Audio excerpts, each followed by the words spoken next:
एक 95 साल का आदमी जो 84 साल से पैसा कमा रहा है, 11 साल की उम्र में लिया अपना पहला स्टॉक, 30 साल की उम्र में बना मिलियनेयर, 55 साल की उम्र में बना बिलियनेयर और आज जब वो 95 साल का है उसकी नेटवर्थ है 161 बिलियन डॉलर, यानी कि कुछ 14 लाख करोड़ रुपए। I am talking about the one जिसकी कंपनी बर्कशायर हैथवे ओन करती है 9% शेयर इन कोका कोला, अपना 40% उनका portfolio is invested in Apple और companies like Bank of America में काफी शेयर्स ओन करते हैं। दोस्तों, मैं बात कर रहा हूं none other than Warren Buffett की, जिन्होंने अभी रिसेंटली रिटायर करा है फ्रॉम बर्कशायर हैथवे। मैं चाहता हूं कि आप ये वीडियो एंड तक देखिए बिकॉज मैं आपको एंड में एक ऐसी प्रो टिप बताने वाला हूं जिसको मैंने अपनी खुद की इन्वेस्टमेंट जर्नी में फॉलो करा है और जिसके बाद मुझे इसने बड़े मैसिव रिजल्ट्स दिए हैं। आज की वीडियो में कुछ हम ऐसे रूल्स के बारे में बात करेंगे जो वॉरेन बुफे ने खुद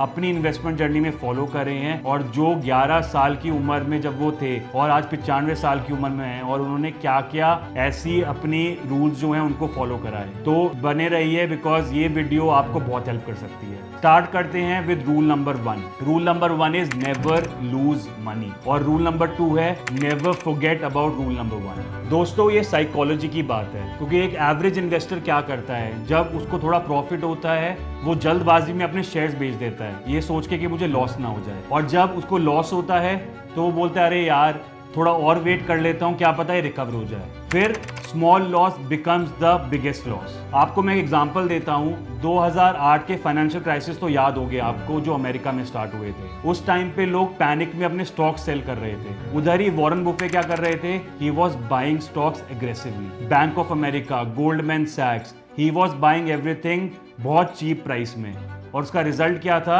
बिलियन ऑफ डॉलर्स का प्रॉफिट। तो दोस्तों, इस वाले रूल से हमें लेसन ये लेना है दैट एक्सेप्ट स्मॉल लॉसेस, बड़े लॉस की तरफ मत जाओ। यही डिफरेंस है एक प्रोफेशनल और एक एमेच्योर ट्रेडर में। अब आते हैं अगले रूल पे। अगला रूल बोलता है कि be fearful when others are greedy and be greedy when others are fearful. दोस्तों, this is easier said than done because जो फोमो है that is fear of missing out, ये आपको भी होगा। आपको मैं कुछ रियल इंडिकेटर्स देता हूं जो ग्रीड इंडिकेटर्स हैं। अगर मानो कि आपका टैक्सी ड्राइवर है, वो आपको बिटकॉइन के बारे में टिप दे रहा है, या जो आपके बाल काटता है आपका बार्बर, वो आपको स्टॉक की टिप दे रहा है, या फिर जो फैमिली व्हाट्सएप ग्रुप्स हैं उस पे स्टॉक की बातें हो रही हैं, तो मतलब है कि भागो बिकॉज मार्केट क्रैश होने वाली है। 2021 का तो ट्रेंड याद होगा आपको, बीट और AMC है, डॉजी कॉइन है, गेम स्टॉप है, इन सब के बहुत ज्यादा आपके शेयर्स के प्राइसेस बढ़ने लग गए थे। लोग ये बोल रहे थे कि मम्मा मैंने एक दिन में 50% का रिटर्न कमाया है। फिर क्या हुआ, एकदम से क्रैश। और उधर ही मैं आपसे बात करता हूं जो असली में रियल इंडिकेटर्स हैं। अगर न्यूज चैनल वाले चिल्ला रहे हैं मार्केट क्रैश होने वाली है, या आपको अपना खुद का पोर्टफोलियो देखने में डर लग रहा है, या आपका कोई दोस्त आपको बोलता है कि अब स्टॉक से दूर रहो, यही टाइम है एक्चुअली में स्टॉक बाय करने का। तो इस वाले टाइम पे अपने स्टॉक्स एग्रेसिवली बाय करने चाहिए। अगला रूल है कंपाउंड इंटरेस्ट का magic. The power of compound interest is such that if you start early and even with small amount of money you can build substantial wealth. आप समझते हैं compound interest क्या होता है? कंपाउंड इंटरेस्ट होता है कि जब आप अपने प्रिंसिपल अमाउंट के साथ साथ अपने जो इंटरेस्ट की आपको पेमेंट्स आ रही है आप उस पर भी इंटरेस्ट कमा रहे हो, तो वो होता है कंपाउंड इंटरेस्ट। दोस्तों, आइंस्टाइन ने कहा था compound interest is the 8th wonder of the world. अगर हम वॉरेन बुफे की भी जर्नी देखें तो 11 साल की उम्र में उन्होंने लिया पहला स्टॉक, 30 साल की उम्र में उसकी नेटवर्थ थी $1 मिलियन, 37 साल की उम्र में $10 मिलियन, 55 साल की उम्र में $1 बिलियन और 95 साल की उम्र में 161 बिलियन डॉलर। अब इसमें ट्विस्ट क्या है दोस्तों? ट्विस्ट ये आता है कि जो असली में वेल्थ बढ़ती है वो बढ़ती है 50 साल या उससे ज्यादा उम्र के बाद। 50 साल तक आपको करनी है मेहनत, उसके बाद जादू कंपाउंड इंटरेस्ट अपने आप दिखाएगा। अब मैं आपको एक और एग्जांपल देता हूं। सोचो, दो भाई हैं रवि और रोहित। रवि स्मार्ट है, उसने अपनी 25 साल की उम्र में देखा कि मैं अपना पैसा SIP में डालना शुरू करता हूं, तो उसने 5,000 रुपए मंथली SIP में डाला। उसको रिटर्न मिला 12% एनुअली। 35 साल के बाद उसकी नेटवर्थ है कुछ 5.25 करोड़ रुपए। उधर ही है रोहित, जिसने पहले अपनी लाइफ निकाल दी पार्टीज करने में, खर्चा करने में। उसके बाद उसने 35 साल की उम्र में बोला कि यार मुझे भी SIP में पैसे डालने चाहिए, तो उसने SIP में 5 की जगह अब 10,000 रुपए डालने शुरू करे। 12% का एनुअल रिटर्न मिला, पर 25 साल साल के बाद जब वो 60 का हुआ तो उसकी जो नेटवर्थ है वो है 3.25 करोड़ रुपए, मतलब उसको कुछ 1.5 करोड़ रुपए लेस मिले बिकॉज उसने लेट स्टार्ट किया था। तो इससे हमें समझ आता है कि स्टार्ट करो अभी, चाहे आपके पास पैसा कम है, डोंट वरी, स्टार्ट करो अभी, ऐप डाउनलोड करो एंड पैसा इन्वेस्ट करना स्टार्ट करो। अगला रूल है कॉन्सेंट्रेशन वर्सेस डाइवर्सिफिकेशन। बोला जाता है कि when it rains gold put out a bucket not a thimble. Contradictory लगता है ना, बिकॉज बोला यह जाता है कि don't put all your eggs in one basket, but Buffett का लॉजिक थोड़ा डिफरेंट है। बुफे बोलता है कि जब आपका वेल्थ क्रिएशन फेज है तो उस वाले टाइम पे if you are confident in some stock, in some company, आपकी रिसर्च स्ट्रांग है और आपकी कन्विक्शन बोलती है कि मुझे पैसा लगाना चाहिए, उस टाइम पे गो बिग। और इस वाले टाइम पे ही अगर आपकी वेल्थ प्रेजर्वेशन फेज है, वेल्थ प्रेजर्वेशन फेज का टाइम है कि आपको उस वाले टाइम पे डाइवर्सिफाई करना चाहिए बिकॉज रिस्क कम लो ताकि you can sleep at night peacefully. Real example देता हूं, 2016 में टेस्ला में खर्चे कुछ 50,000 रुपए और उसके स्टॉक्स लिए। कॉन्फिडेंस हाई था बट तब भी रिस्क लग रहा था। टेस्ला बढ़ा कुछ 2000% से, मतलब अगर उस टाइम पे 5 लाख रुपए के शेयर्स लिए होते तो आज वो पैसे हो जाते कुछ 1 करोड़ रुपए। बट गाइज इसमें कॉशियसली आपको प्लान करना है बिकॉज ये एक्सपर्ट लेवल स्ट्रैटेजी है। अगर आप बिगिनर हो तो start with diversifying your stocks, experience gain करो, then you can concentrate your wealth. अगले रूल के बारे में बात करते हैं जो मेरा पर्सनल फेवरेट है, which is live below your means. Do not save what is left after spending, but spend what is left after saving. 161 billion dollar का आदमी आज भी मैकडॉनल्ड में ब्रेकफास्ट करता है। जिस घर में वॉरेन बुफे 1958 में रहते थे वो आज भी उसी घर में रहते हैं। उन्होंने जब वो लिया था तो उसकी कॉस्ट थी कुछ $31,500 की। अब मैं आपको थोड़ा बताता हूँ कि हमारी जैसी मेंटालिटी क्या कहती है। हमारी मेंटालिटी ऐसी है कि आपकी सैलरी बढ़ी तो बड़ी गाड़ी ले लो, बोनस आया तो लग्जरी शॉपिंग पे स्पेंड कर दो, प्रमोशन मिला तो बड़ा घर ले लो। ये सब एक गलत अप्रोच है। राइट अप्रोच इज अगर आपकी इनकम बढ़ रही है तो अपनी इन्वेस्टमेंट बढ़ाओ। If you are living below your means मतलब कि आपके पास ज्यादा कैपिटल है टू इन्वेस्ट। हमें ग्रो करना है, शो ऑफ नहीं करना। अब अगला रूल है कि if you wouldn't own a stock for 10 years,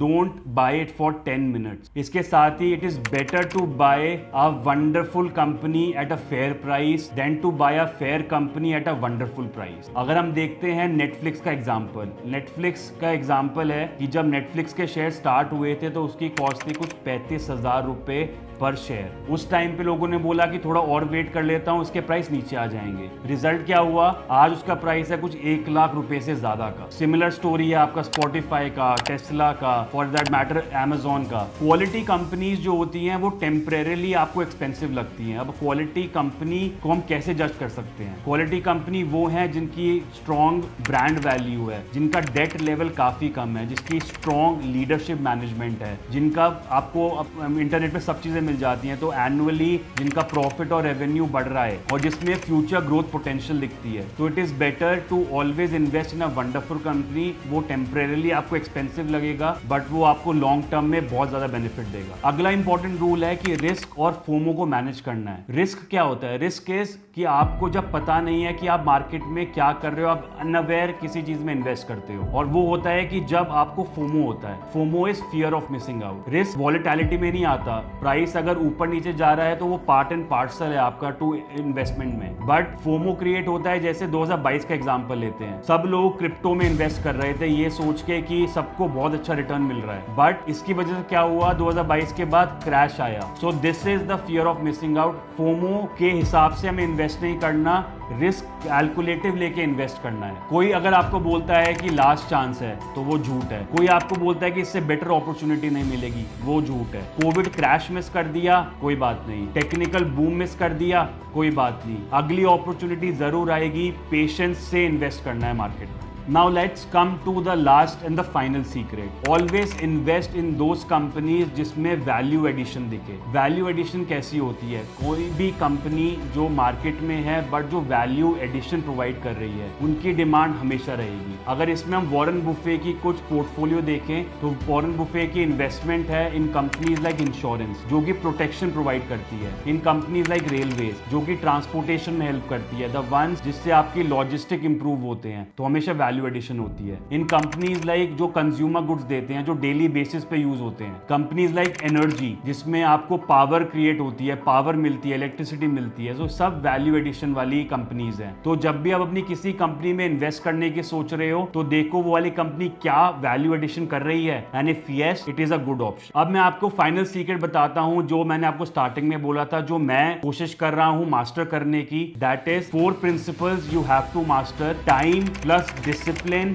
plus value creation plus compound interest. अगर आपने ये 4 प्रिंसिपल्स को मास्टर कर लिया तो बिलियनर नहीं तो आप मिलियनर तो जरूर बन जाओगे। दोस्तों, ये थी वॉरेन बुफे की कुछ 15 timeless investment qualities and tips. आप कमेंट सेक्शन में बताओ कि आप इनमें से कौन सी टिप ऐसी है जो आप फॉलो करेंगे। Do not forget to like this video because ये आपके एल्गोरिदम में हेल्प करेगा। Don't forget to subscribe because ये फाइनेंशियल कंटेंट आपके पास फिर आता रहेगा। बेल आइकन बटन दबाना मत भूलना बिकॉज वो नोटिफिकेशन के लिए बहुत हेल्पफुल है। And don't forget to share the video और अपने दोस्तों तक भेजो। आप बताओ कि आपको इसमें से कौन सी टिप सबसे बेस्ट लगी। And till then keep learning, keep growing, but always remember timing in the market is greater than timing the market. So don't forget and keep then stay informed. Thank you.